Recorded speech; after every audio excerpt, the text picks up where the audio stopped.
So, dear ladies and gentlemen, my name once again is Bulira Frank Kabinga, the presidential candidate for the Revolutionary People's Party. You all know that I was one of the 8 candidates who wanted to lead this country, who still want to lead this country, because on our side it's not yet over. For others it is over. Those who were projecting on 15th as if heaven was meeting earth on 15th, for them they are quiet, you see them. But we are moving on because we know what we want. I'm not eating my words. What I said from the beginning is the same I'm saying right now. Straight from nominations, I told Ugandans that you are going to see many miraculous programs and events unveiling. Our focus was not only the 3-month Mr. Byabakama announced that we should trail the whole country and conduct our campaign. We started the struggle to liberate this country many years ago, in fact decades. Personally, I joined the Democratic Party in, it was around 1995. I was in primary, in the Kasubi Church of Uganda Primary School. I was inspired, and I'm so happy to see that I have one of the people who inspired me to join politics, Mama Edith Nambagide and Mchala Kaliyesubula. That was the time when Honorable Waswalule was contesting to represent this very area in the Constituent Assembly. We were one of the young boys who were pinning Waswalule's posters across the 5 parishes making up Lubaga North. From then, I joined the Uganda Young Democrats. Steadily, I became the national speaker of the Uganda Young Democrats. I became the founding chairperson of UID in Chambogo University. I became the students leader in UID. Then, I actively participated in the Democratic Party until the time I earlier projected that Norbert Mao and group were taking the Democratic Party to NRM. I'm one of the few people who were called Kakuta Kamus. Those are the DPs who were siding with Dr. Semo Gerede and these old people. They were calling us Kakuta Kamus. For us to Alikata together na Muyaga, we were always focused. So we told people that Mao was already compromised and he was taking DP to NRM. So they were calling us Kakuta Kamus and foolish. Until finally Mao went in their marriage with NRM. We remained on course. When I saw that in the whole opposition, apart from Dr. Besike, there was no one who was serious on removing Mr. Museveni, I had to join Dr. Agre-Kiyingi. That was the time when Dr. Agre-Kiyingi was also in Australia and he was looking for someone who was on ground. Remember, he was on Interpol Red Notice. He could not come to Uganda because Mr. Museveni wanted to arrest him. So he needed someone who could interlink him and the ground here in Uganda. So I connected to Dr. Kiyingi and I there and then became his personal assistant. I started moving in all countries where he could not go, where there are presidents who are friendly to Mr. Museveni and could easily arrest him. So we did a lot. I went through a lot. I was arrested in Nalufenya for 9 months. I was found in Imbale carrying a bag in my back and they told me I was carrying bombs that were going to attack Nambole Stadium, which was the tally center of the then presidential campaign. I was arrested. I went through a lot. My elder brother, Achaman Yusuf, was arrested from Dubai, from Abu Dhabi. He was califormed, put in a private jet up to Nalufenya, direct, arrested for more than 3 years. Aisha Nakasibante was arrested for 2 years, 2 solid years, just for working with Dr. Agre-Kiyingi. So, ladies and gentlemen, for all those who have been thinking that Mr. Bulira Frank Kabinga is in politics accidentally, those are the people who came with the wave of 5 years ago. Those are just political jokers. We've been in this for decades. We've been groomed. I'm not in this accidentally, and I know what I want. I've always been telling Ugandans that the crowds cannot remove Mr. Museveni. Morgan Shanglai in Zimbabwe had all the crowds. The late Raila Amolo Odinga had the biggest crowds we have never seen in the history of this world. Raila Odinga died before becoming president of Kenya. It is only a focused crowd that can remove Mr. Museveni. In fact, Mr. Museveni is not scared of the crowds. He is only scared of people like we, who can use the crowds to take over power. But even if you have a crowd, when you are just looking at wealth, taking your children to America, yeah, that is not my focus. My focus, my only job, every day I wake up in my bed, and the only job I go to do is to remove Mr. Museveni. I don't have any kiosk in Uganda. I don't have any beach in Uganda. I don't have an arcade in Uganda. My job is to remove Mr. Museveni, and the rest will come. When I was put on the ballot paper, you all know what we went through to collect the signatures. Many people were saying that we cannot make it. You saw many people, MPs, very wealthy people. They picked forms, but they failed to return the required signatures, and we returned them just because we have a network and we have the structures which we formed 15 years back. Our way of doing things is quite different. We just want to change the trend of Uganda's politics. Let's go back to Benny Chiwanuka's politics. Benny Chiwanuka was not making rallies. He could drive his Peugeot.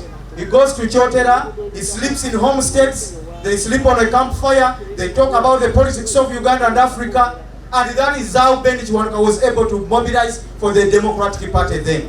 And then Dr. Semogere inherited that support Benny Chiwanuka initiated, and others before Benny Chiwanuka. So, we've been moving and traversing this country 15 years ago. In fact, many people were saying, why are you moving very fast before Byabakama announces? Then when Byabakama announced in the 3 months, they started saying, but you people, you are not moving. It is too late. No dictator can make up a program for you to remove him from power. You cannot think that you can remove Mr. Museveni and his stooge Byabakama in the 3 months they have set up. So, now we are in this district, tomorrow we are going here, tomorrow there. Those people are just looking for money. You will tell me one day, one time. I said this 5 years ago. Men are believing me. We are not looking for wealth or for money. That is the reason as to why, when I passed the first test and I went on the ballot, what Mr. Museveni had to do, he put a lot of spies around me. That's why you see less of my family in the country. It's because of trying to avert the spying and all other things. They put a lot of spies even here at office, where I stay, everywhere. But we are trained enough, we know how to go about those. They freeze my accounts in Uganda, in Kenya, and all other countries that are friendly to Mr. Museveni, where I had my funds. So we could not start up our campaigns. And it was amazing that other candidates, their funds were coming in very well in Uganda. When the government is watching, financial intelligence is watching, meaning they were not scared about them. They even went further to freeze accounts of our counterparts. Dr. Daniel Semugenyi, I normally talk about him. He's staying in Singapore and Canada. By just knowing that Dr. Semugenyi wanted to contest for presidency, Dr. Semugenyi was talking to me daily, and Dr. Semugenyi was a friend to Dr. Agre Kiyingi. His 6 accounts were freezed. Most of the 4 accounts were in DFCU Bank. They were scared that this man has 6 accounts and the list has 8 billions. So they were scared that that was the money we were going to use in this campaign. They were freezed. The courts ruled and instructed the Bank of Uganda to tell DFCU to unfreeze the accounts, but they said they had orders from above. Up to now, the accounts are closed. They told us the accounts will be open after Mr. Museveni swearing in.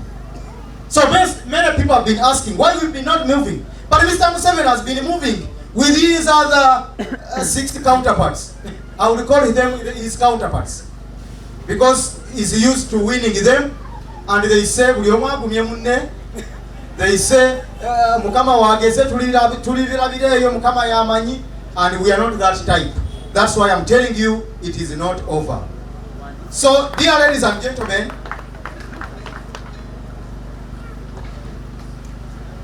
fellow Ugandans,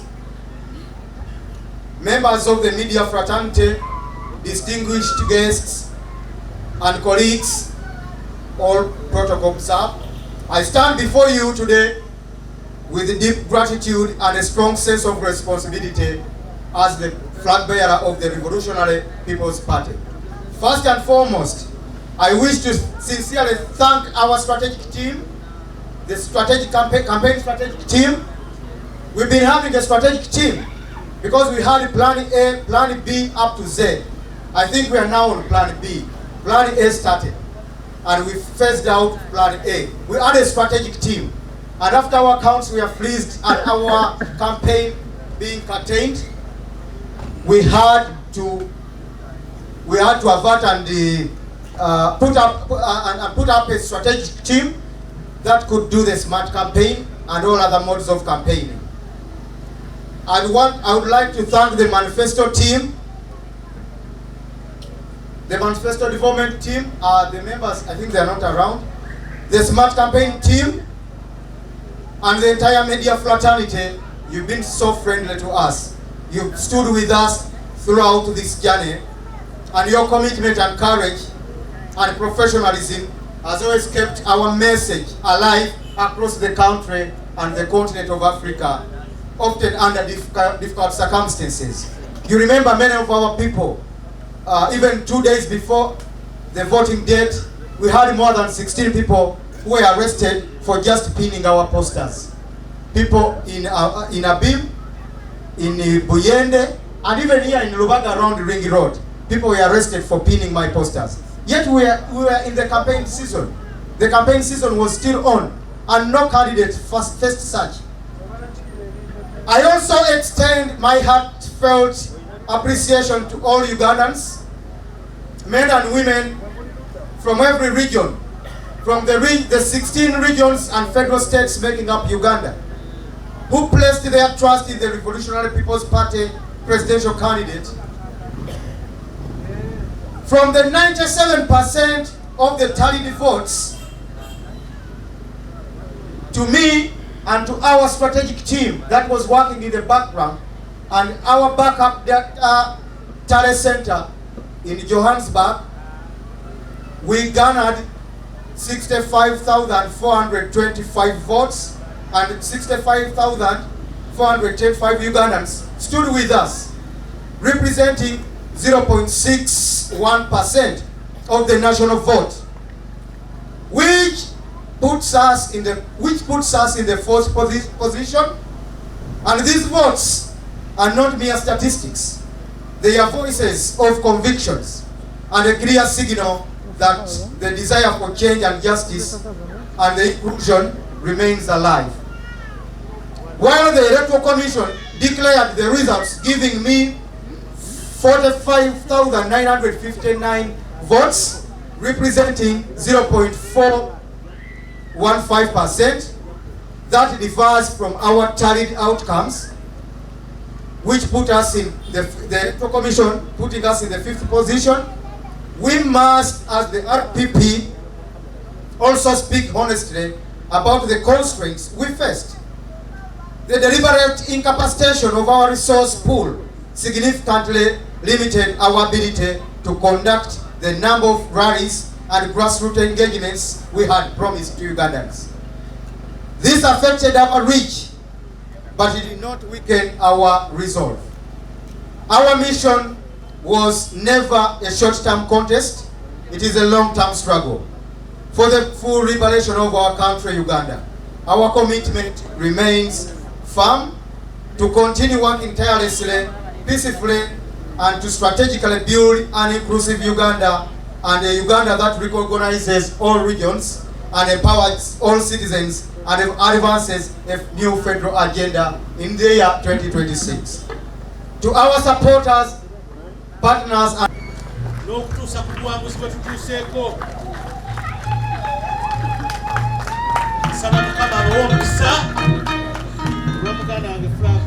Bulira, Bulira, okubeera omugumiikiriza ebyo tuyiseemu wakati mu kalulu kano.